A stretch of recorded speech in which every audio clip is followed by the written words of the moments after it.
जो आदमी पानी से नहाता है वो कपडे बदलता है, पर जो पसीने से नहाता है वो इतिहास बदल देता है. तालुका स्तरापासून ते राष्ट्रीय स्तरापर्यंत खेळलेला तुका आज पोलीस झालेला आहे. तर मला एक गोष्ट सांग, तू वर्दीच का निवडली? सर वर्दी म्हणजे एक असं एक ऍक्टिव्हिटी, म्हणजे प्रत्येका समोरच्याला सांगावची गरज नाहीये की मी कुठल्या जॉबला आहे. तू फुल टाइम अभ्यास केला का कुठला एखादा जॉब वगैरे करून तू काही अभ्यास वगैरे केला? मी अभ्यास पण करायचो आणि मला पूर्ण जे की शेतीतलं काम होतं, मला बाहेर जॉब करण्याची समजा गरज पडली नाहीये. पोलीस भरतीचा हा महत्वाचा टप्पा असतो जो की ग्राउंड प्लस लेखी. सगळं जग त्या दिशेला चाललंय, तुम्ही जर त्यांच्या मागे जात असाल तर ते मेंढ्याच्या कळपात आणि आपल्या कळपामध्ये काही फरक नाही. आपण माणूस आहेत, बरोबर. आपला मित्र चाललाय यामुळे आपण फॉर्म टाकू नका.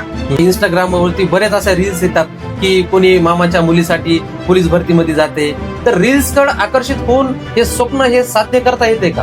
मामाच्या मुलीसाठी मला पोलीस व्हायचंय, मला हत्याच्या मुलासाठी पोलीस व्हायचंय, हा एकदम फालतूपणा आहे सर.